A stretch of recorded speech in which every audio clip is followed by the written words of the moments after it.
Buenas tardes a todos los presentes y también a la gente que nos sigue virtualmente, que es mucha. Muchas gracias por estar aquí, aunque es un lujo hoy el que tienen ustedes estando aquí, porque le decía yo a la doctora, le decía, bueno, parece mentira que a esta niña, que la he tenido yo en mis brazos, qué barbaridad, a qué nivel ha llegado. O sea, es un orgullo para cualquier científico en el mundo.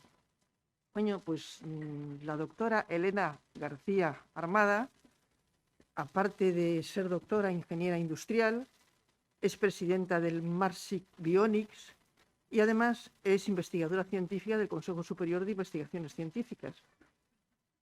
Yo tengo un recuerdo enorme de ella cuando la tuve en mis brazos, porque su padre fue decano de la facultad, José Luis García, que fue un gran catedrático de electromagnetismo, que tuve el orgullo, que para mí fue un orgullo que fuera mi profesor, y luego a su madre, Pilar Armada, pues también la tengo un recuerdo excepcional porque para mí fue la mejor coordinadora que hubo en la facultad en física.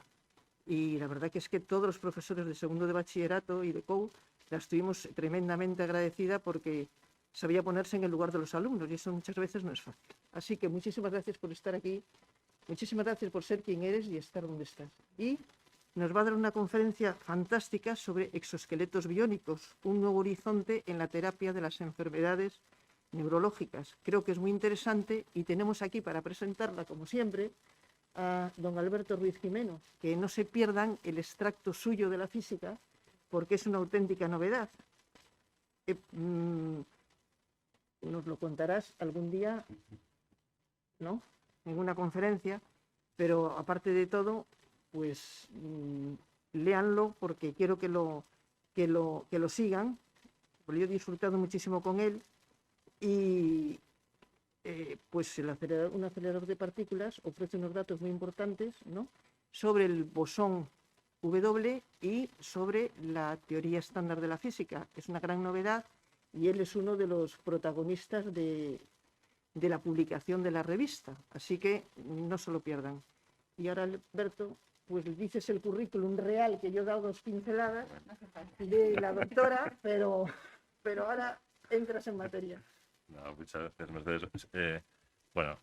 Ya lo has dicho prácticamente todo. Yo me uno a lo mismo porque yo además soy más o menos de la misma época, o sea que también he tenido mucha relación con tus padres y además mucha amistad y entonces estoy muy a gusto aquí. Bueno, por dar unas pinceladas rápidas de su currículum, como ha dicho Mercedes, es doctora en Ingeniería Industrial, es investigadora científica del CSIC y ha fundado la empresa Marsic Bionics y, bueno, sobre todo es muy reconocida a nivel nacional e internacional precisamente en ese campo, porque en el campo del desarrollo de exoesqueletos pediátricos tiene muchas patentes, bastantes patentes y además tiene muchos premios y además es muy joven, porque realmente los premios los tiene prácticamente desde cuando fundó la empresa, que fue en el año 2013, o sea, que no hace tanto tiempo, ¿no? Tiene 40 premios, algunos de ellos son muy destacados, como el premio Durán Farrell de Investigación Tecnológica de 2020, el premio Talgo a la Excelencia de la Mujer en la Ingeniería en la primera edición de 2019, la placa de plata de la Sanidad madrileña, etcétera. Y luego, además, pues también es importante destacar que pertenece a jurados muy importantes de investigación y tecnología.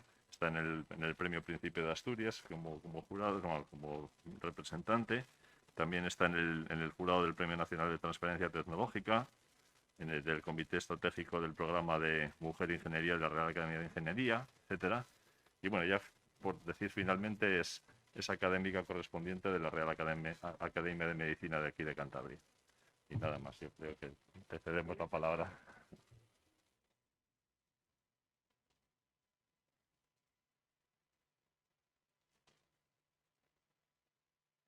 Una conferencia me resulta siempre algo muy especial, porque doy muchas conferencias, pero siempre que vengo aquí es algo totalmente diferente. Primero, pues porque siempre me encuentro con caras que me traen muchísimos recuerdos.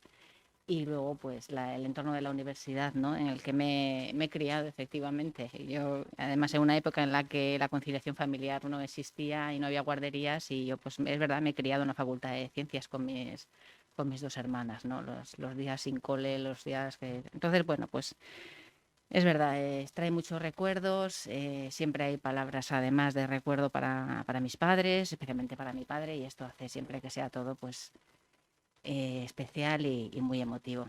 Así que bueno, voy a ver si puedo cambiar un poco la emotividad del momento, y lo que he venido a contaros pues es mi trabajo, ¿no? Mi trabajo como investigadora y también como emprendedora en tecnología robótica aplicada a la salud.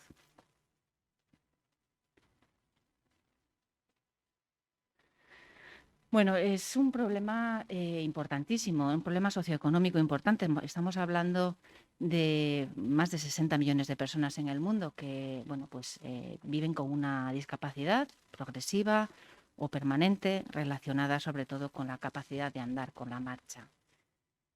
Normalmente este tipo de afecciones se deben a enfermedades de origen neurológico. De toda la cantidad de enfermedades que podemos encontrar, aproximadamente 17 millones de niños están afectados por ellas. Son niños que viven pues, en una silla de ruedas. Evidentemente la silla de ruedas les da una determinada autonomía, pero tiene una serie de complicaciones físicas y psicológicas que hacen que bueno, pues no sea la mejor solución, y luego entrar en detalle. Pero también evidentemente afecta a las personas mayores, y en particular el problema del ictus, de incidencia creciente. En este momento cada año se producen 15 millones de ictus en el mundo y unos 9 millones de personas sobreviven, pero pues se enfrentan a un proceso de rehabilitación física, motora, que no siempre consigue los mejores resultados.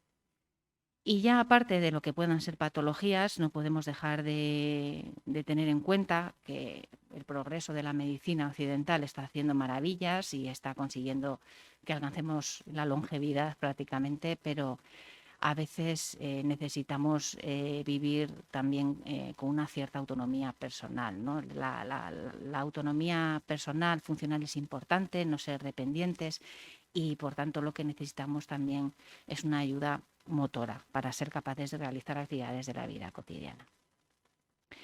Decir que las enfermedades neurológicas son las más costosas para los sistemas nacionales de salud, suponen un 35% de los costes sanitarios.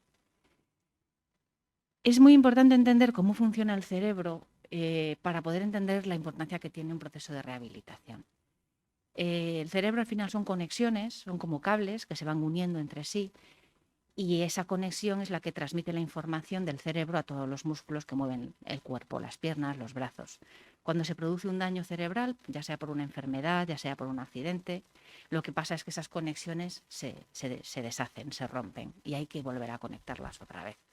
Es como si tenemos en casa un juguete basado en conexiones, en cables, y viene pues, un niño pequeñito, la hija, la nieta, el niño, y lo destroza todo. Y hay que volver a conectar todos esos cables en su sitio. Y no tenemos el mapa. Y esta es la cuestión. No tenemos el mapa, y cómo podemos hacer para volver a conectar todo esto adecuadamente. Pues ese es el proceso de la neurorehabilitación. ¿Cómo hacer sin un mapa que todas esas conexiones se vuelvan a poner en su sitio para que toda la comunicación del cerebro a todos los músculos del cuerpo sea el que tiene que ser, y recuperemos la movilidad y la función adecuadamente? ¿Cómo se hace esto? Pues moviendo, es decir, haciendo unos ejercicios que reproduzcan exactamente esos movimientos. Y si hacemos ejercicios que reproducen exactamente esos movimientos, vamos a ir volviendo a aprender y volviendo a conectar todo eso. Ese es el entrenamiento de la marcha, y en eso se basa la neurorehabilitación. Y para que eso funcione bien, es decir, para que esas conexiones sean las adecuadas y no se crucen cables que no tienen que cruzarse, pues tenemos que hacer unos movimientos específicos, es decir, tenemos que ejercitar la marcha como es y no de una manera diferente.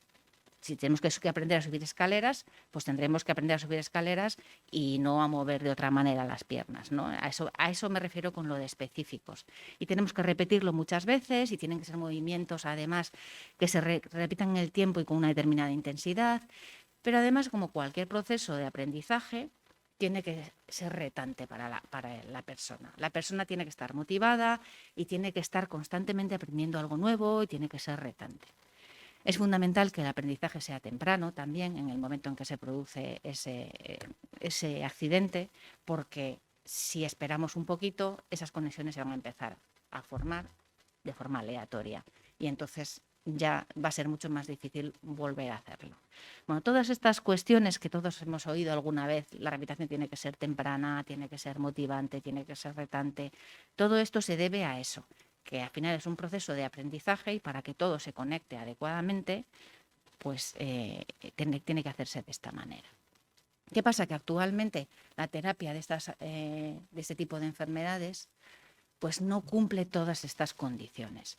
Normalmente se hace de forma manual, suelen ser varios fisioterapeutas, algunos sujetan al paciente mientras otros le van moviendo las piernas y ese movimiento no se repite exactamente igual porque es imposible estar haciendo exactamente al milímetro el mismo movimiento, porque además el propio fisioterapeuta llega un momento en el que se cansa o porque si ha tenido 8 pacientes a lo largo del día, pues el octavo probablemente ya va a ser muy difícil que el fisioterapeuta tenga todas las fuerzas que necesita para hacer eso igual, ¿no?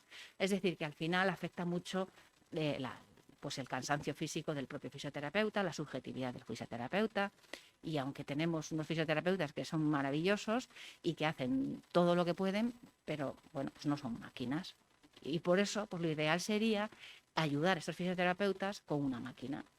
Y eso es lo que hace la robótica. La robótica permite que el fisioterapeuta esté más pendiente del paciente y de ese tipo de ejercicios en lugar de estar empleando su fuerza física en mover las piernas del paciente.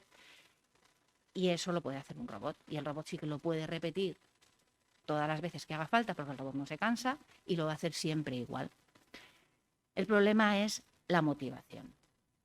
Cuando tú tienes a un paciente y le metes en una máquina, como si fuera la máquina del gimnasio, y esa máquina empieza a moverle las piernas, bueno, pues a lo mejor tenemos que ponerle un videojuego para que esté un poco entretenido, pero el videojuego no está permitiendo al paciente estar con la atención en donde tiene que estar y entonces ya no es retante, no tiene un significado para el paciente lo que está haciendo. Realmente transferir todo esto a las actividades de la vida cotidiana y que tuviera un sentido para el paciente y que todos estos ejercicios a través de la robótica estuvieran en un entorno lo más real posible y lo más retante posible y donde haya realmente una interacción con la vida real, con la vida cotidiana, sería lo que permitiría que todo este rosco se cumpliera, ¿no? Eso es lo que estamos haciendo. Y lo que estamos haciendo lo hemos empezado a hacer con niños porque probablemente sea donde todas estas cuestiones sean más delicadas, ¿no? El niño al fin es una persona en desarrollo y bueno, pues cuando se quedan en una silla de ruedas, pues pierden toda esa capacidad de crecer como personas, ¿no? Y precisamente poder darles la oportunidad de moverse tiene mucho que ver con el desarrollo personal. Nosotros todos aprendemos a caminar de forma natural y no nos damos cuenta de lo que significa ese proceso. Entre los 12, 18 meses más o menos, cualquier niño termina caminando, en un proceso natural e intuitivo. Pero hay niños que no llegan a caminar nunca y otros llegan a caminar pero pierden esa capacidad. Y esto se debe a enfermedades de origen neurológico. Existe un amplísimo espectro de enfermedades de origen neurológico. Cada una de ellas se considera una enfermedad rara o poco frecuente y por eso pues, muchas veces no están recibiendo la atención que quizá merecieran, ¿no? Atrofias musculares, distrofias musculares, miopatías, parálisis cerebrales, el abanico es tremendo. En total suman 17 millones de niños afectados por todo este abanico de enfermedades y tienen todas un factor común y es la pérdida de la capacidad de caminar. Estos niños no andan, o nunca llegaron a andar o pierden esa capacidad. Y luego tienen otro factor común y es la enorme complejidad sintomatológica que tienen estas enfermedades. Además de la complejidad que tienen, hay unos efectos físicos que derivan realmente de no poder caminar. Es decir, el hecho de estar en una silla de ruedas de forma permanente tiene un impacto físico en estos niños. Es decir, hay una degeneración física que se suma al propio efecto de su enfermedad. Las enfermedades neuromusculares normalmente terminan causando una debilidad muscular progresiva. Hace que los músculos del cuerpo sean cada vez más débiles por diferentes tipos de factores. O se mueren las motoneuronas o hay algún tipo de problema, siempre es neurológico, pero al final deriva en que la fuerza muscular se va debilitando. Al no tener fuerza no pueden ponerse de pie y no pueden andar, se quedan en la silla de ruedas y entonces la silla de ruedas se convierte en una enorme escayola. Yo seguro que cualquiera de los que estamos aquí alguna vez nos han puesto una escayola en un brazo o una pierna. Y después de 2 meses, 3 meses con una escayola, cuando te quitan la escayola, pues si es el brazo, el músculo se ha quedado atrofiado, tienes ahí un pellejillo y la movilidad articular también se ha perdido. Y lo que tenemos que hacer es rehabilitar. Y bueno, pues recuperamos ese músculo, recuperamos esa movilidad. Pues la silla de ruedas para estos niños es como una enorme escayola que les coge todo el cuerpo. Y el problema es que no hay rehabilitación después, es decir, están siempre dentro de esa escayola. Y entonces ese pellejillo, que ya tienen ellos de por sí debilidad muscular, pues se va agravando y empieza a afectar a todos los músculos, incluso los vitales, como puede ser el corazón. Entonces, al final nos encontramos con que la pérdida de marcha, el no caminar, afecta muy gravemente no solo a la calidad de vida, sino también a la esperanza de vida de estos niños. Lo típico son esas escoliosis, porque la columna vertebral la sujetan los músculos torácicos. Y si los músculos van fallando, pues la columna se va torciendo y al torcerse la columna, pues empieza a haber pérdida en la capacidad torácica y estos niños pues tienen una disfunción pulmonar. Y muchas veces pues no terminan de sobrevivir ante pues, una infección respiratoria, como puede ser una neumonía. Con lo cual, bueno, es un problema gravísimo. Pero luego además están todos los efectos psicológicos, ¿no? que tiene un niño, sobre todo en algunos de los niños que pierden la capacidad de marcha en la adolescencia, por ejemplo. Y eso pues tiene un impacto psicológico tremendo en todos estos niños. Afecta tremendamente a su autoestima y bueno, pues ese es uno de los grandes problemas que tienen, ¿no? La rehabilitación a día de hoy de estos niños, o hasta hace muy poco, se basaba en fisioterapia manual, ¿no? Y el fisioterapeuta hace estiramientos y trata de movilizar, pero realmente pues, no se consiguen verdaderos resultados. Y es por lo que los médicos solicitan algún tipo de mecanismo basado en la robótica que permita a estos niños ponerse de pie y caminar, para evitar esas complicaciones asociadas a la pérdida de marcha, para mejorar su calidad de vida, incluso para mejorar su esperanza de vida. Y eso es lo que hemos desarrollado. Ese es el exoesqueleto, que es un robot que se acopla a las piernas del niño, igual que el otro que habíamos visto en una foto, pero la diferencia es que en este caso el niño tiene movilidad espacial 360 grados. Y no solo eso, sino que al final andar, pues lo que le permite al niño es interaccionar con el mundo, es decir, jugar. Lo que quiere hacer un niño al final es jugar. Y tú le preguntas a un niño qué es lo que quieres hacer, si pudieras andar, te diría, pues jugar al fútbol, o al baloncesto, o jugar con mis amigos, o al final eso es lo que los niños quieren hacer. Entonces el exoesqueleto es un robot, es la parte roja, se acopla a las piernas y al tronco del niño, no tiene fuerza ni para levantarse ni para caminar, y entonces cada una de las articulaciones que está colocada en paralelo a las articulaciones del niño es un músculo artificial, porque lo que le falta al niño es fuerza, lo que le falta al niño es músculo, y entonces lo que hacemos es darle el músculo que le falta para moverse. Pero el niño pone toda su intención en lo que está haciendo, y en este caso lo que quiere es jugar con una pelota. De esta manera, lo que tenemos es una rehabilitación perfecta, porque estamos movilizando todas esas articulaciones, estamos haciendo los ejercicios con una repetibilidad y con una intensidad adecuadas, estamos retando al niño, porque podemos hacer cada vez ejercicios más complicados y que supongan siempre un escalón más allá. Y al ser un dispositivo portable, también permite una rehabilitación temprana en el caso de que se trate de un accidente cerebral. Es decir, todas esas características necesarias para la neurorehabilitación se consiguen. Pero sobre todo, lo que estamos consiguiendo, aparte de todo eso que estoy diciendo, es mejorar la autoestima del niño. De repente el niño se siente capaz, se siente como sus iguales. Y eso tiene un impacto tremendo en todo lo demás. Si al niño le gusta cazar Pokémon, pues cazamos Pokémon. Si al niño le gusta jugar al baloncesto, pues jugamos al baloncesto. Y si le gusta jugar a MasterChef, jugamos a MasterChef.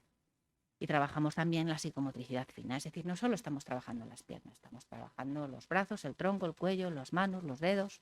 Estamos trabajando todo. Hasta el punto de que hay algunos niños, por ejemplo Jorge, que está mejorando incluso la visión periférica. Porque claro, niños que están acostumbrados a mirar solo para adelante desde que han nacido, pierden cierta capacidad tridimensional. Jorge también está mejorando su atención en el colegio. Tiene parálisis cerebral y por tanto tiene un cierto déficit cognitivo.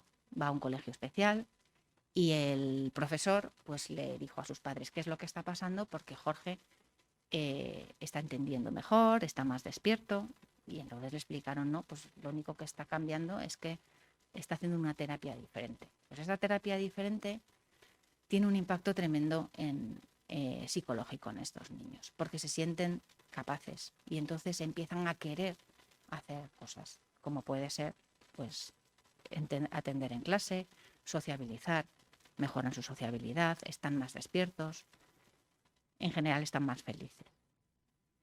Y además a Jorge ha salido hace poco en las noticias, porque fue su cumple hace poco, y entonces él tenía, desde que empezó a usar el exoesqueleto, tenía un sueño, era llevarse el exoesqueleto a su colegio, para poder estar con sus amigos en el cole, con el exoesqueleto.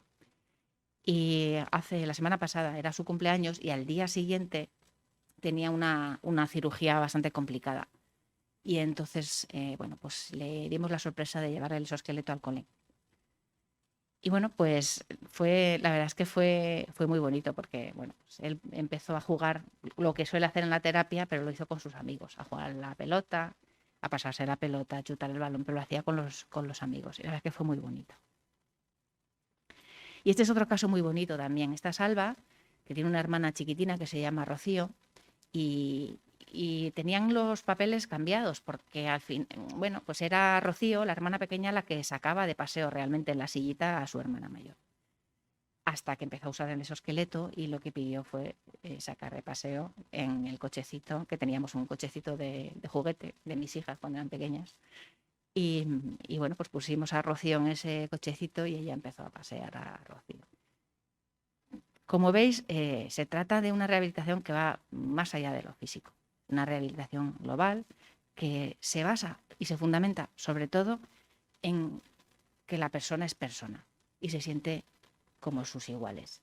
Y esa motivación es la que está haciendo pues que la rehabilitación funcione de forma extraordinaria y que estos niños estén mejorando su salud en muchísimos aspectos, ¿no? Se han retrasado varias cirugías de columna, esas escoliosis se están recuperando. La verdad es que el impacto que está teniendo el exoesqueleto es impresionante y se debe sobre todo a esto, al impacto psicológico que tiene en la persona. ¿Cómo hemos llegado a todo esto? Porque este dispositivo que estáis viendo ya lo están utilizando en las clínicas de fisioterapia, ya se está vendiendo, ¿no? Pero es el resultado de la investigación que se ha realizado en nuestro país y de hecho es el primer exoesqueleto pediátrico del mundo con esta capacidad de movilidad 360 grados, ¿vale? Que no sea una máquina como la que comentábamos antes. Y esto se ha hecho pues, en el CSIC, en el Centro de Automática y Robótica, y empezó con un proyecto que se llama Atlas y que es lo que ha dado nombre después al exoesqueleto. Y que bueno, pues empezamos a trabajar en este proyecto por la demanda de una familia. Los padres de Daniela, esta niña que veis en la silla de ruedas, pues vinieron a contarnos que su hija, que tenía una tetraplegia, necesitaba caminar para estar sana. y que había ya exoesqueletos que se estaban comercializando para adultos con lesión medular, con paraplegia. Y sin embargo, estas empresas les habían consultado y no solo no tenían exoesqueletos pediátricos, ni tampoco tenían en sus planes de negocio abordar este problema. Como nosotros en el Centro de Automática y Robótica llevábamos más de 20 años trabajando en robótica de locomoción, en robots caminantes, las típicas arañas, humanoides y demás, y además habíamos empezado a trabajar ya en exoesqueletos, pero pensando más en un uso industrial, pues vinieron a hablar con nosotros. Muchas veces las familias piensan que esto de la investigación es un poco como magia, ¿no? Y en 2 años vas a tener la solución resuelta. Pero bueno, nosotros entendimos cuál era el problema, entendimos por qué no había exoesqueletos pediátricos, no era una cuestión de hacerlos más pequeños, era una cuestión un poquito más difícil de resolver. Y bueno, pues iniciamos un proyecto de investigación en el año 2010 para resolver este problema. ¿Qué fue donde nos centramos? Pues en los músculos. El problema de estos niños está en los músculos y en las articulaciones. Los dispositivos para adultos con lesión medular, con paraplegia, al fin y al cabo lo que hacen es movilizar las piernas de una persona que en principio tiene una sintomatología normal, sana, y ha tenido un accidente y su cerebro pues, no es capaz de enviar las órdenes a los músculos, pero el músculo está bien y la articulación está sana. En el caso de las enfermedades neurológicas, que es lo que tienen estos niños, la sintomatología articular es muy compleja. O sea, son niños que tienen rigideces en las articulaciones, movimientos involuntarios, tienen deformidades, contracturas, no hay una articulación que se mueve igual que la otra, y eso es lo que hace que los exoesqueletos que hay para la lesión medular, para la paraplegia, no sirvan para este tipo de enfermedades. O sea, que no es una cuestión de que sean más pequeños los exoesqueletos. Entonces, ¿qué hicimos? Desarrollar unos músculos artificiales que funcionan igual que el músculo natural. Es decir, que no solo tienen un motor que genera fuerza, sino que tienen elementos elásticos, como pueden ser los tendones. Y es capaz de modificar la rigidez estructural de la articulación del robot. Y esto lo voy a explicar un poquito mejor. Cuando nosotros vamos caminando por la acera, por ejemplo, y vamos mirando un escaparate y no nos damos cuenta y delante de nosotros justo un adoquín, una baldosa se ha levantado y hay un agujero y está pues con arena o con hierba. Y según vamos andando por ese suelo rígido que es la baldosa y no nos estamos dando cuenta porque no lo estamos viendo y vamos a pisar justo con la pierna en el agujero blando. Y eso nos desestabiliza porque nuestros músculos estaban trabajando para darnos estabilidad en un suelo rígido. Y al pisar en un suelo blando, nuestra pierna cambia totalmente su rigidez, se pone muchísimo más rígida. Por eso cuando caminamos, pues los médicos nos dicen, camina por la arena de la playa, porque te obliga a trabajar muchísimo más la musculatura. Bueno, ese cambio de rigidez que tienen nuestras piernas, eso lo hace nuestro sistema neuromuscular y nosotros no nos damos cuenta de eso. Pero nuestros músculos no solo mueven las piernas, sino que tienen una rigidez estructural que nos da estabilidad. Hace que nuestra forma de caminar sea estable. Por eso necesitamos, si colocamos un músculo artificial y lo acoplamos al músculo de una persona, tenemos que imitar ese funcionamiento y tenemos que darle la misma función. Y es especialmente importante si la articulación del paciente, en este caso del niño, pues tiene esta sintomatología tan compleja, que hay zonas de su rango articular, cuando, por ejemplo, se está moviendo su rodilla, hay un momento en el que se bloquea por completo. Es la espasticidad. Esto es muy típico de las parálisis cerebrales o de cualquier enfermedad neurológica también en adultos, la espasticidad. Es una rigidez brutal que bloquea el movimiento y eso frena el movimiento. Y entonces, si tú tienes una máquina que está moviendo esa articulación, pues puedes hacer daño a la persona. O sea, no es seguro. Y por eso es necesario tener una tecnología que sea capaz de adaptarse a esa sintomatología. Y entonces tenemos estos músculos que son como pequeños robots inteligentes que tienen muchísimos sensores que detectan todo lo que está pasando en esa articulación y como además tenemos una serie de muelles, que es lo que veis ahí en ese prototipo, pues son capaces de adaptarse a la necesidad de esa articulación. Eso lo veis ahí con unos muelles que suben y bajan y lo que están haciendo es cambiar esa rigidez de la articulación. Y entonces podemos tener un robot que en las articulaciones sea como un muelle. Y podemos hacer que ese muelle sea más duro o más blando.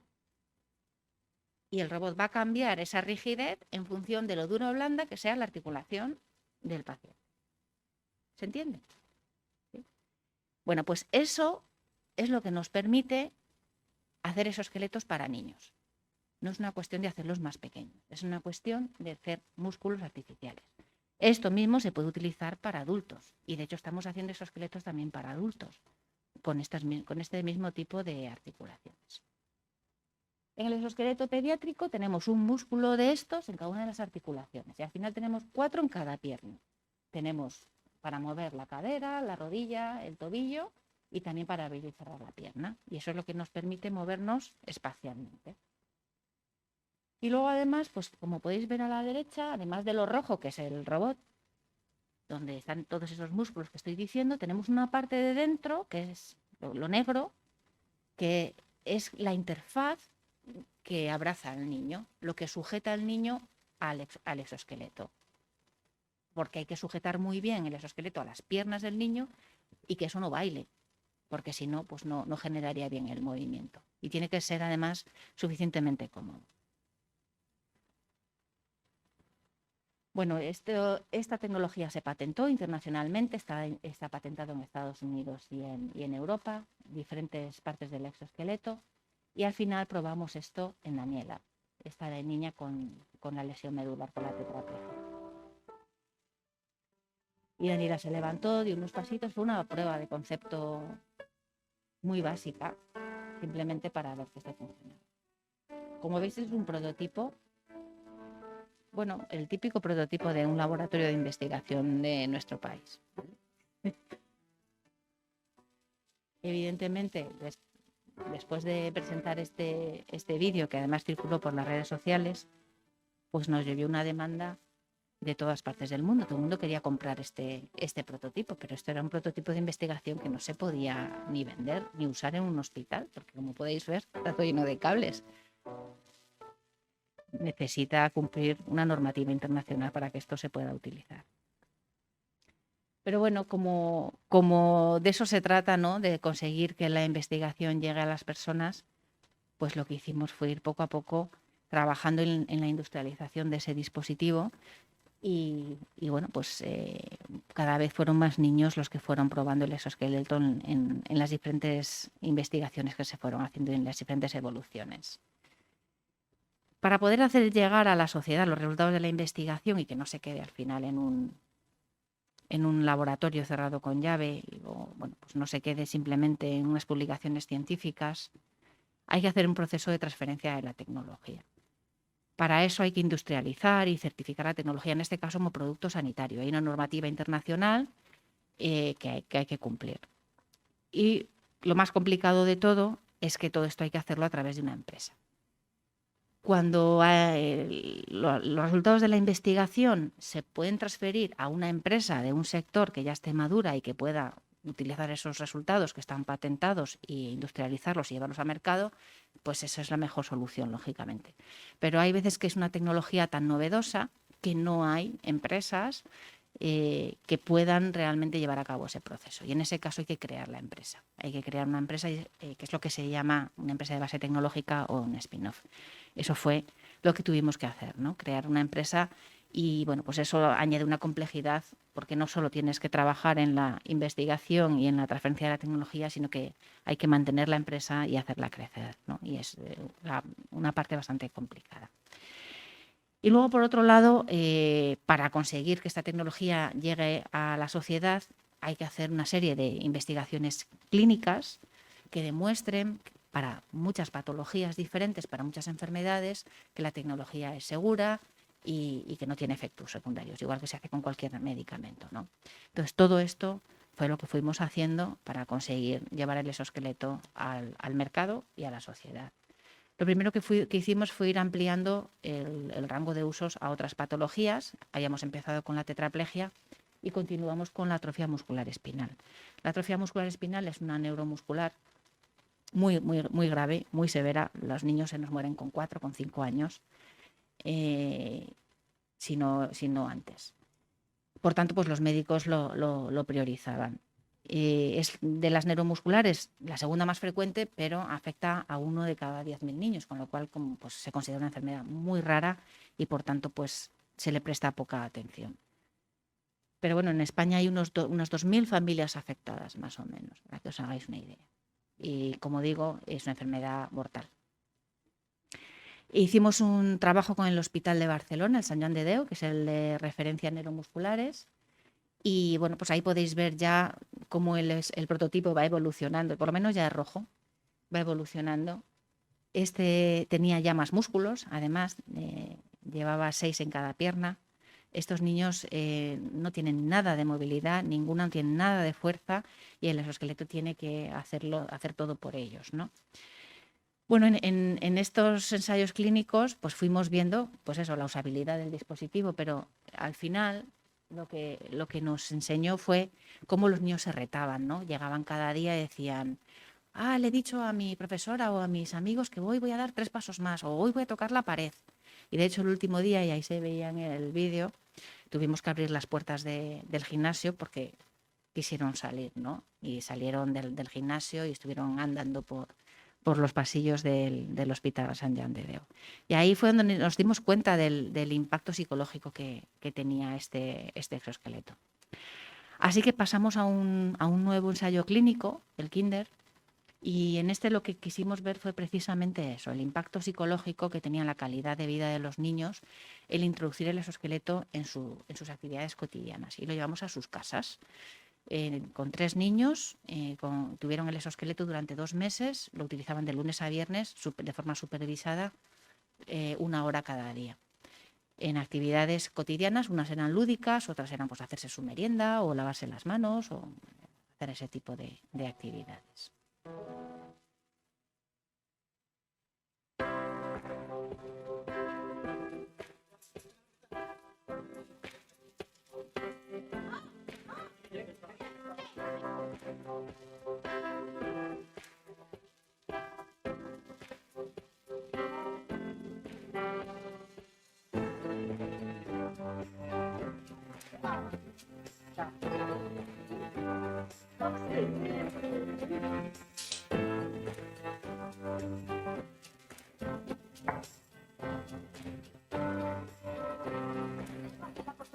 ¡Ole!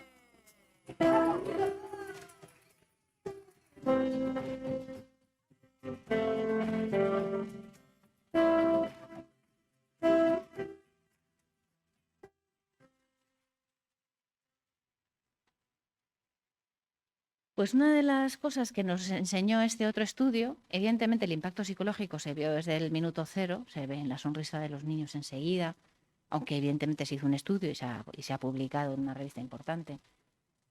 Pero los propios niños, estuvieron 2 meses con el exoesqueleto y al cabo del primer mes empezaron a pedirnos que les midiéramos la fuerza, porque se sentían más fuertes. Yo me siento más fuerte. Y empezamos a tomar medidas más relacionadas con ese progreso de la fuerza. Y podemos ver aquí como al principio, este fue pues en la primera semana, Álvaro no tiene nada de fuerza ni siquiera para levantar los brazos. Hay que moverle los brazos y entonces al final pues la canasta se le pone muy bajita y simplemente pues lo que hace es empujarla un poco con el cuello, con la cabeza, ¿no? Y aquí vemos al cabo de un mes, a la derecha, como con la canasta 30 centímetros más arriba, pero si os fijáis, cómo involucra, no solo levanta el brazo, sino que está involucrando el tronco, el cuello, la cabeza en ese movimiento. Así que ahí fue donde vimos que hasta en una enfermedad como la atrofia muscular espinal, en la que es degenerativa y no se esperaba en ningún momento una mejoría física, pues hemos encontrado una mejoría no solo en la movilidad articular, sino también en la musculatura, una mejoría de fuerza. Y eso al principio fue un poco chocante, de hecho, ¿no? Pero porque claro, este tipo de enfermedades, la debilidad muscular se debe a que se mueren las motoneuronas y evidentemente no se van a revivir las motoneuronas haciendo ejercicio, ¿no? Pero sí que tiene una explicación al final, ¿no? Y es que lo que hacemos es mantener a los niños en el mejor estado físico posible dentro del estadio que su enfermedad le permite, ¿no? Y eso también es evidente. Nosotros mismos podemos estar muy fuertes si vamos al gimnasio o podemos estar muy débiles si estamos todo el día sentados en el sofá de casa, ¿no? Y tenemos el mismo nivel de motoneuronas. Entonces, se trata sobre todo de mantener a los niños en el mejor estado físico posible. El último ensayo clínico que hicimos, que fue con el Hospital Universitario La Paz en Madrid, ya estaba muy enfocado a la certificación del dispositivo como producto sanitario, para poder llevarlo ya a un uso clínico. Lo hicimos en atrofia muscular espinal y en parálisis cerebral. Son dos neurológicas muy diferentes y ese era el objetivo, ¿no? Es decir, coger niños no ambulantes y llevarnos los dos extremos en la sintomatología. La hipotonía generalizada de la atrofia muscular espinal, esos niños son tan débiles que son como agua, hasta la rigidez de las parálisis cerebrales espásticas, donde el tono muscular es muy fuerte, incluso hay esos movimientos involuntarios, ¿no? Es quizá el otro extremo. De manera que si somos capaces de tratar a los niños en estos dos extremos, podemos tratar a los niños en cualquiera de ese abanico, porque estamos hablando de hasta 150 enfermedades diferentes y es imposible ir probándolas todas ellas, ¿no? Algunas es que sería difícil hasta el reclutamiento de pacientes. Y bueno, pues lo que vimos es un resultado muy bueno en todos los casos, ¿no? Tanto en atrofia muscular espinal como parálisis cerebral, el exoesqueleto, pues trabaja precisamente todos los caballos de batalla de estas enfermedades. La debilidad muscular torácica, que es el caballo de batalla de las neuromusculares, por esa escoliosis que al final causa los problemas respiratorios y que es lo que está pues condicionando la esperanza de vida de los niños, pues estamos viendo cómo se refuerza la musculatura de la espalda con esa movilidad y entonces estamos retrasando esos problemas. Y de hecho ya hay varias cirugías de escoliosis que ya se han retrasado. Los rangos articulares, por supuesto, eso parece evidente, al movilizar las articulaciones se consigue mejorar los rangos articulares y eso además afecta a los problemas de luxación de caderas, que también es muy típico en los niños que no caminan. Sobre todo los que no han caminado nunca, porque el acetábulo que sujeta el fémur en la cadera se forma, en principio recto, y se forma al caminar. Y entonces al no caminar nunca, pues eso no se sujeta bien y entonces la cabeza del fémur se sale de su sitio. Y estos niños lo normal es que tengan la cadera luxada. Entonces, pues estamos viendo cómo estamos consiguiendo de momento recolocar todo esto. También estamos viendo que en los miembros superiores, aunque el exoesqueleto no va acoplado a los brazos, estamos también trabajando sobre la mejoría de la fuerza muscular y en los rangos articulares de los miembros superiores. Y eso les permite tener una menor dependencia en las actividades de la vida cotidiana. Y de hecho hay niños que empiezan a pedir comer por sí mismos, hacer actividades por sí mismos. Eso tiene que ver con que el ejercicio se lo permite hacer, pero también el impacto psicológico que os comentaba antes hace que ellos tengan interés en hacer esas cosas por sí mismos.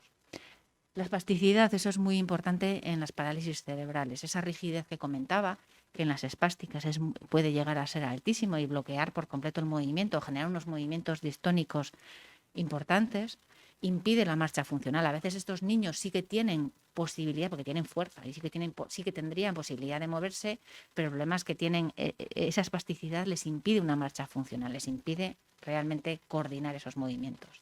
Pues con el exoesqueleto se corrige, se disminuye esa espasticidad hasta 2 puntos en una escala de 5 de momento y bueno, pues están consiguiendo coordinar esa movilidad.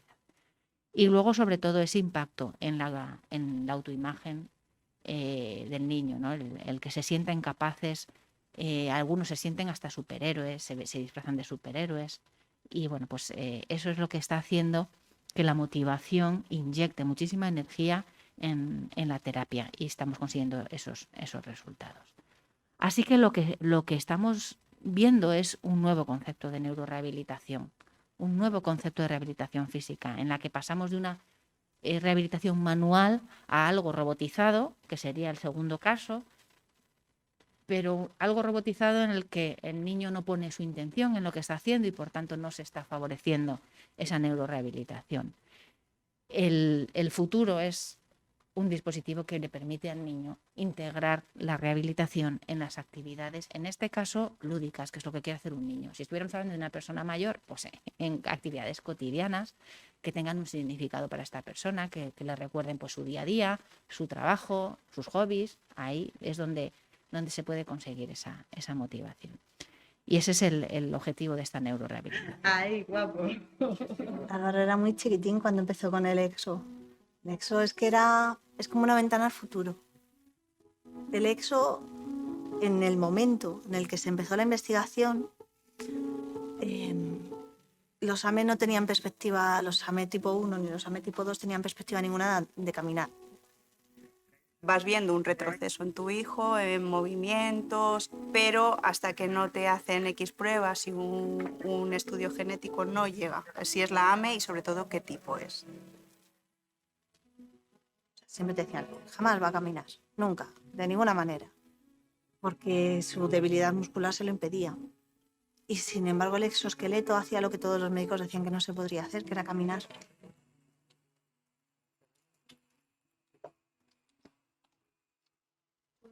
El exoesqueleto se coloca, se acopla a sus piernas, a su tronco, a su cuerpo y sustituye a esos músculos. Con lo cual el niño intenta moverse, el exoesqueleto detecta esa intención y le aporta la fuerza que al niño le falta para caminar. Cuando da el primer paso, cuando mueve por primera vez la pierna, ahí la sensación Y es...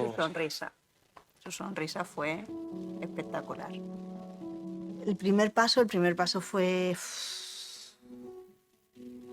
tremendo. Yo me acuerdo que te echaste a llorar. Sí, yo lloro muchas veces cuando le veo de pie, porque es muy emocionante verle de pie y ver que, bueno, pues que es muy alto mi niño y es muy grande y le ves tan derecho y tan... Y tan de pie. Sí, es que es muy difícil de explicar. Involucran otros grupos musculares, no solo las piernas. Se trabaja muchísimo el tronco, los brazos y el cuello. A base de tonificar esa musculatura gracias al tipo de ejercicios que hace con el exoesqueleto, la fisioterapeuta poco a poco ha ido soltando esos agarres, hasta el punto de que en este momento Álvaro usa el exoesqueleto sin sujeción torácica. Eso, hablando de la atrofia muscular espinal, es una evolución muy significativa. Es otra forma diferente de hacer bipedestación y de tener movimiento, con lo cual realmente vamos a intentar luchar contra las contracturas de una forma además lúdica en el que el niño puede estar haciendo actividades con miembros superiores mientras que está colocado de pie. En realidad lo que nosotros buscamos es que el niño se mueva por sí mismo. Y el proyecto del exoesqueleto es en ese sentido un punto importante para lograr la independencia motora del paciente. Jugar, pues como juega su hermano, como juegan sus amigos, para ellos eso es importantísimo. El exoesqueleto tiene un impacto en la calidad de vida, por supuesto, del niño. En cuanto el niño se pone el exoesqueleto y empieza a andar, se ve en su expresión, se ve en su sonrisa, pero va mucho más allá. Lo que estamos viendo es que el exoesqueleto impacta en la calidad de vida de toda la familia e incluso de sus cuidadores. Se pone de pie, juega, se pone feliz cada vez que se supera. Bien, eso apuntando. Precisamente por esa motivación conseguimos que los niños se sometan a terapias muchísimo más intensas que una terapia convencional, ¿no? Y entonces, bueno, pues los resultados son impactantes. Va a clase y se tira toda la mañana hablando lo que ha hecho. Los amigos de clase pues, alucinan, pusimos algún vídeo, todos felicitándole. Víctor, te has puesto de pie, Víctor, has dado un paso. Entonces, Es importante que los pasos se están dando y se están dando en esa dirección y por tanto la esperanza siempre tiene que estar ahí. Aparte de todo lo que tengan que trabajar, todo lo que tengan que sus médicos, sus tratamientos, tal, nuestros niños necesitan ser niños. mucha más vida. Es muy bonito lo que queda por delante. Se disfruta mucho, se aprende mucho y se tiene unas experiencias y unas vivencias, son grandísimos.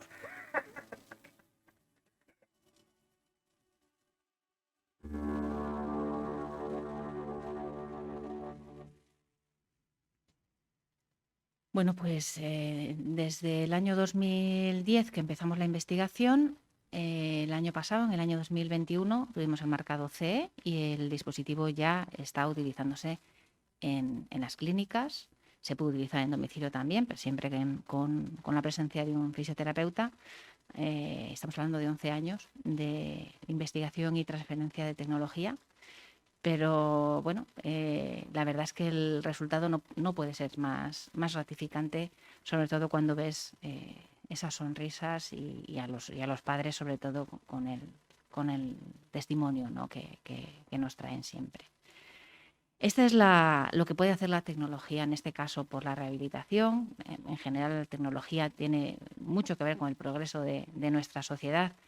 Siempre a veces nos da un poquito de miedo, bueno, pues que si nos van a quitar trabajos, bueno, no sé si os dais cuenta de que aquí los fisioterapeutas están trabajando muchísimo mejor que antes, porque la calidad de su trabajo mejora muchísimo. Primero porque su paciente está totalmente volcado, segundo porque en lugar de luchar con el paciente está, bueno, pues disfrutando con él, puede hacer una terapia muchísimo más gratificante y mucho más efectiva.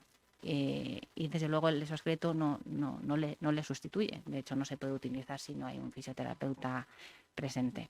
Lo único que aporta la tecnología es eso, mejorar la calidad de ese trabajo.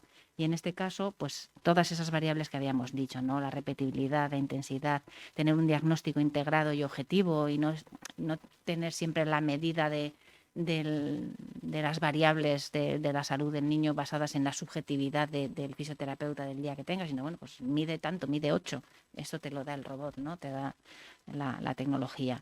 Y sobre todo, pues tener al paciente protagonista, ¿no? De esa manera conseguimos completar todo ese rosco de la neurorehabilitación y bueno, pues creemos que realmente podemos conseguir una terapia y una neurorehabilitación eficaz. Los ensayos clínicos lo están demostrando y bueno, pues estamos trabajando para evolucionar todo esto, no solo en los niños, sino también en las personas mayores. Y con eso termino.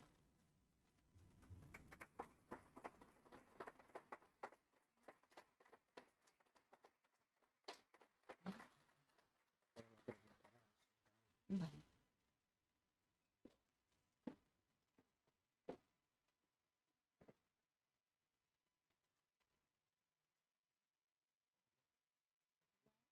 No. Gracias, Elena, por esta magnífica conferencia, porque de verdad que a mí me ha emocionado, porque gracias a personas como tú y gracias a ti, pues logras mejorar la calidad de vida de estos niños y obtener una sonrisa de esas que no se hubiera producido jamás, y a sus familias. Y sobre todo eso, pues haces un mundo mejor, ¿sabes? Y en estos tiempos no sabes lo que se agradece. Así que gracias. Y ahora, como siempre, la palabra la tienen ustedes, así que seguro que les responde a cualquier pregunta que ustedes deseen.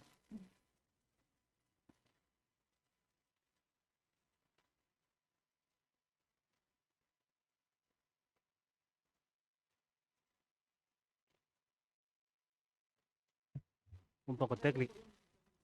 Bien, bien. Bueno, lo primero, muchas gracias, coincido con Mercedes. Y la pregunta es cómo funcionan los sensores. ¿Te puedes explicar un poco?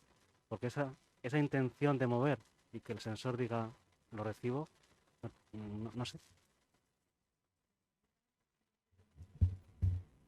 Ahora, concretamente, porque sensores hay muchísimos. Tenemos sensores de presión plantar, tenemos sensores que miden el ángulo articular, inercias, inclinaciones, hay muchísimos tipos de sensores. Pero concretamente lo que me estás preguntando, que es para detectar la intención de movimiento, nosotros lo que hacemos es aprovechar en ese músculo que tenemos unos tendones, tenemos unos muelles, tenemos mucha sensibilidad en esos muelles.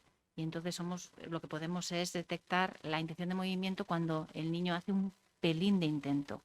A poquito que haga, esos muelles lo detectan y como un muelle por ley del Hooke te da una medida de fuerza, también puedes llegar a amplificar esa fuerza que está intentando hacer. Así es como lo medimos.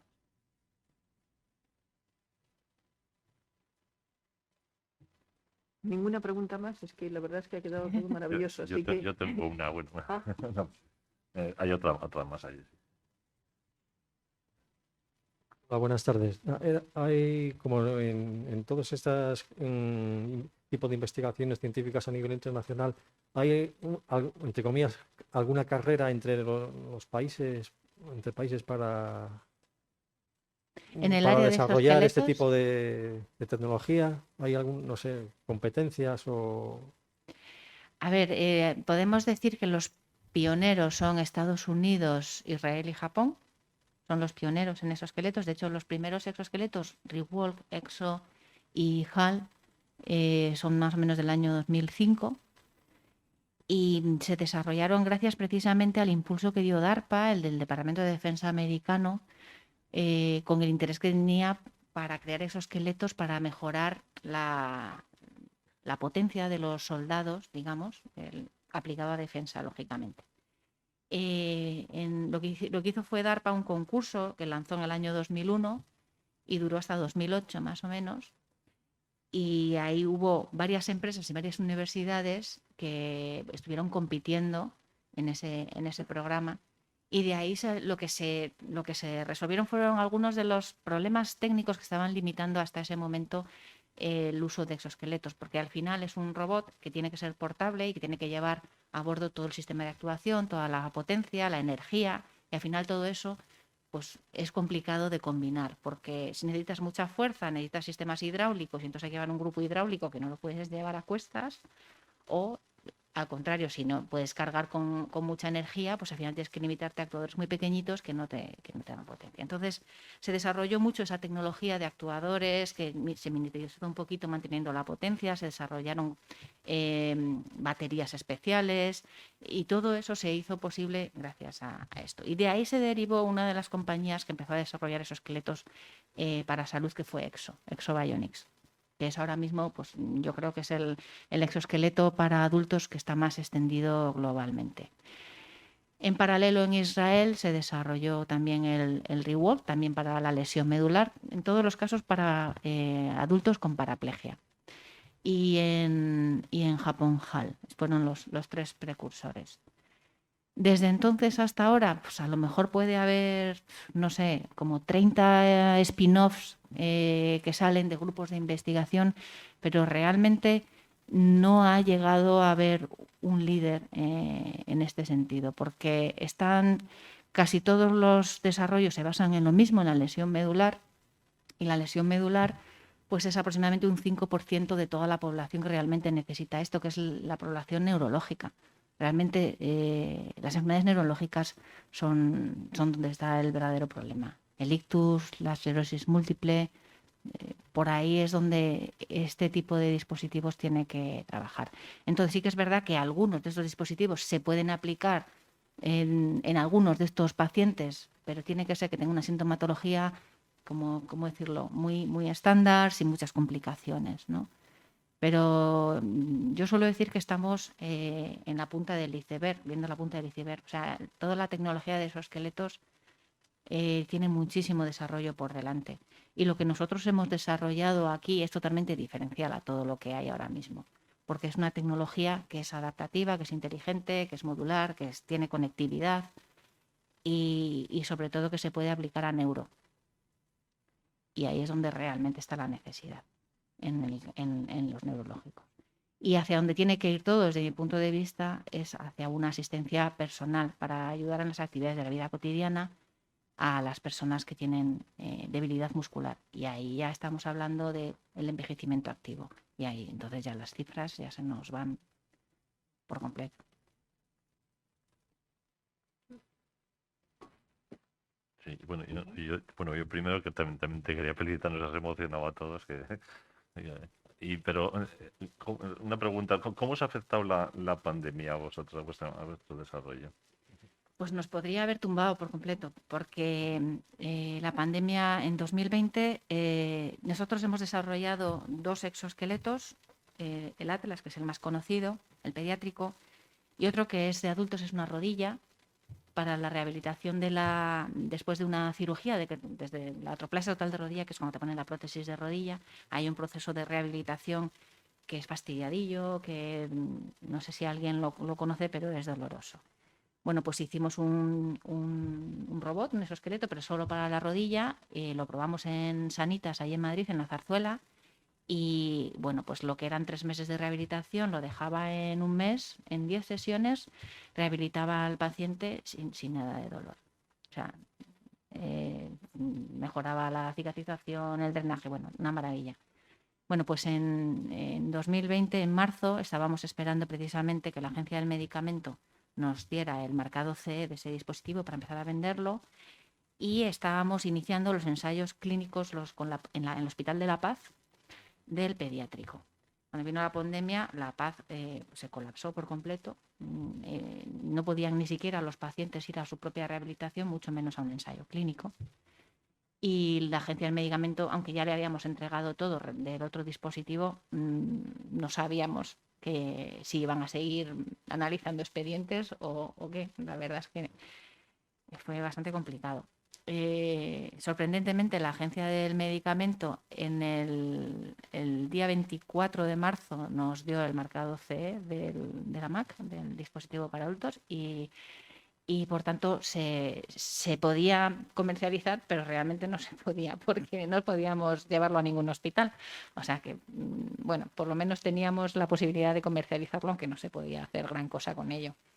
Y los ensayos clínicos que se habían quedado totalmente congelados y nos iban a impedir poder llevar el pediátrico a ningún sitio, pues gracias al CSIC, como sabéis, la empresa Mars Bionics está participada por el CSIC. El CSIC forma parte de su accionariado. Es una empresa, no solo es spin-off porque haya salido derivada de la investigación en el CSIC, sino que el propio CSIC forma parte de la empresa.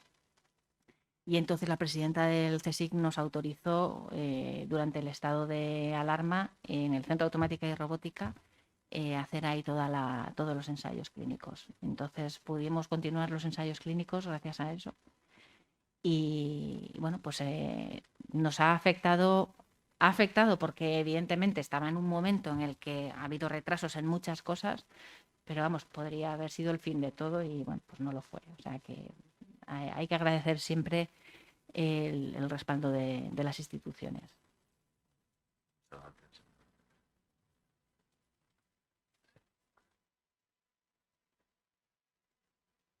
Hemos visto casos ejemplares en tu presentación y muy llamativos. Eso lógicamente tiene un costo. ¿Quién lo ha pagado y cómo se ha hecho eso? Y por otro lado, ¿cómo se llega a Mars Bionics para ser paciente-cliente? Bueno, pues ha sido a dar con la pregunta más complicada de toda la charla. Es muy difícil financiar esto. La transferencia tecnológica se encuentra en un punto, un poco de tierra de nadie para los inversores, ¿no? Es decir, un inversor normalmente pone dinero en algo que le va a dar mucha rentabilidad en muy poquito tiempo, en el corto plazo. Entonces esperan el momento en el que eso esté justo maduro para caer. Y cuando empiezas un proceso de transferencia tecnológica, sobre todo de una tecnología que habéis visto el primer prototipo como era, ¿no? Que dices, aquí le queda mucho para llegar a que esto se venda. Y encima en el sector salud, que requiere ensayos clínicos y que cuando por fin tienes el marcado CE, eso todavía no significa que vayas a vender, porque todavía hay un proceso de, bueno, pues que los propios profesionales médicos reconozcan que eso tiene un sentido, que es efectivo, que funciona. Es decir, que todavía hay un proceso que se llama de evangelización, ¿no? de los médicos, hasta que ellos lo ven y dicen, pues sí, pues esto funciona, lo quiero. Todavía pasa un tiempo, ¿no? Entonces, estamos hablando de... El primer prototipo fue en el año 2013, la empresa la fundé en 2013 y empezamos a vender en 2021. ¿Quién financia todo esto? Pues es muy difícil porque el capital privado no llega hasta que no estás vendiendo. Ya no te digo que tengas el marcado C, es que estés vendiendo y que lo que vendes les parezca suficientemente numeroso como para meter su dinero. Yo todavía no lo he conseguido que entren. No hay capital privado todavía. Hay capital privado, pero de personas. Lo que mejor ha funcionado ha sido el crowdfunding, sobre todo los 2 primeros años. Los 2 primeros años nos financiamos a base de crowdfunding, es decir, pedir dinero a la gente. Tengo este proyecto y no sé cómo hacer para poder financiarlo. Y la gente sí que es solidaria y sí que cree en la tecnología. Y a nosotros las personas de a pie nos han ayudado muchísimo. Después ya empezaron los mecanismos, porque también tuvimos la mala suerte de fundar en 2013, plena crisis económica. La transferencia de tecnología en nuestro país prácticamente no se hablaba de ella, porque ahora sí se habla, pero antes no. Y no había mecanismos públicos que financiaran la transferencia de tecnología por entonces. Solo había un mecanismo que era el Neotec del CEDETI, pero que la forma en la que estaba pensada era que ellos ponían capital si tú, el fundador, ponías el 70%, ¿no? Cuando estás hablando de una empresa que es intensiva en capital, para que os hagáis una idea, llegar hasta aquí ha costado unos 7 millones de euros. Pues imagínate una funcionaria cómo va a poner el 70%, ¿no? Te da un poquito la risa. Entonces, bueno, luego poco a poco todos estos mecanismos han ido cambiando, ¿no? Y ahora mismo existen mecanismos en el CEDETI que no requieren que el investigador ponga el capital, sino que ya son a modo de subvención. Y hay otros mecanismos como ENISA, que también da unos préstamos participativos. Pero en general, estas ayudas que hemos ido adaptándonos a ellas a medida que las propias ayudas se fueron adaptando a la realidad de las necesidades de este tipo de empresas, fueron llegando pues a cuentagotas. La verdadera ayuda ha venido de Europa, de la Comisión Europea. Europa creó un mecanismo que lo llamaban el instrumento PYME, ahora lo han cambiado de nombre, ahora se llama Accelerator. Es un mecanismo por el cual Europa sí que considera que como las pymes son el motor de la economía y las pymes disruptivas, las de mayor riesgo, son las que tienen mayor potencial de hacer crecer a Europa, y Europa sí que está un poquito en lucha con Estados Unidos en ese sentido, tratando de, bueno, hay una diferencia abismal, pero bueno, tratan de cortar un poquito esas distancias, pues sí que crea un instrumento en el que trata precisamente de resolver ese problema desde la investigación hasta el mercado de la transferencia de tecnología de pymes que consideran disruptivas y que van a formar parte o que van a conformar la Europa del futuro. Y ahí nosotros hemos sido una de ellas. Entonces la Comisión Europea ha financiado más o menos la mitad de todo lo que necesitábamos. Y el resto pues ha sido mucho crowdfunding, ampliaciones de capital, pero como digo, de personas que han ido uniéndose a este proyecto, casi siempre a base de crowdfunding. El último crowdfunding, que fue la última ampliación de capital de 1 millón de euros, entraron también ningún fondo de inversión, pero sí personas importantes, directivos y altos ejecutivos de grandes empresas. Eso ya hace ver que la empresa empieza a llamar la atención o generar interés en ciertos colectivos. Y ahora seguimos buscando dinero, no hemos hecho otra cosa desde que fundamos la empresa que buscar capital. Ahora estamos buscando 6 millones, de hecho, en este momento. Es muy difícil, dificilísimo. Para mí lo más difícil de la transferencia tecnológica es la inversión. Es complicado. ¿Y cómo se llega a Mars y Bionis como paciente? Realmente ahora mismo lo que estamos tratando es de llevar la tecnología a los hospitales. Entonces realmente cómo se llega es yendo a un hospital y reclamando esa tecnología, ¿no? Esto existe y yo como ciudadano de este país reclamo poder utilizar la mejor tecnología, porque nosotros estamos tratando de llevarlo también a través de las consejerías, ¿no? En todas las comunidades autónomas estamos yendo a todas las consejerías de sanidad y ellos ya saben que esto existe, pero bueno, los procesos ya sabemos que no son precisamente rápidos. Pero yo creo que como ciudadanos todos tenemos derecho a exigir que si una tecnología existe y está en nuestro país y se ha generado además se ha generado en la investigación pública de nuestro país, que es a la que hemos contribuido todos. Con lo cual yo creo que se puede exigir que como ciudadanos que esto esté en nuestros hospitales, en nuestros centros de salud.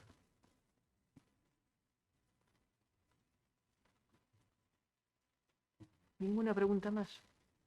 Bueno, sí. ¿Existen algunas patologías a las que no pueda llegar este tipo de tecnología, o bien porque la dolencia no lo admite, o bien porque la tecnología no está lo suficientemente avanzada?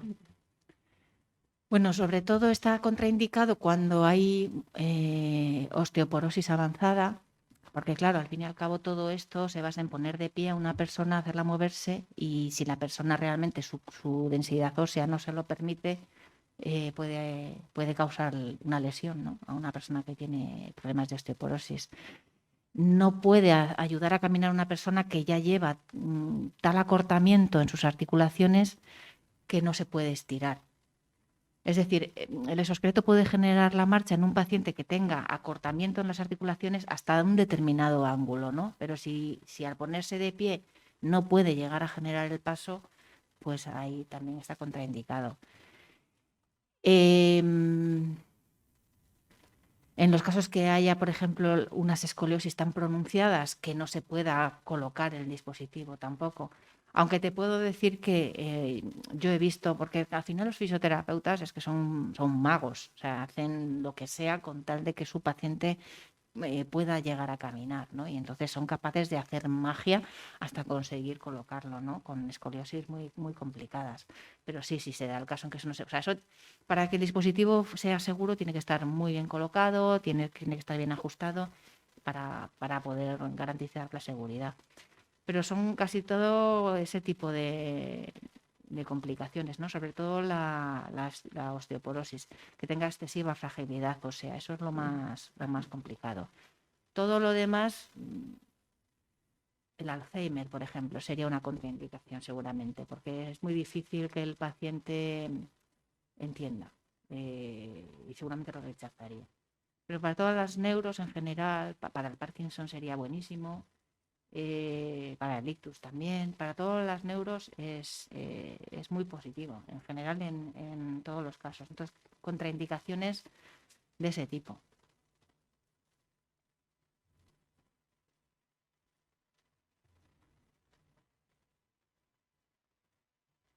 Bueno, pues enhorabuena. Muchísimas gracias, Elena García Armada. Gracias, Alberto, y gracias a todos ustedes por estar aquí, porque sin ustedes nada sería posible, y a todas las personas que nos siguen virtualmente. No olviden que les esperamos todos los días en el Ateneo, pero apúntense en su agenda el 11 de mayo que el profesor Francisco González dará una conferencia sobre la luz, una herramienta para cuidar nuestra salud. Así que ya saben, el 11 de mayo aquí les esperamos. Muchísimas gracias.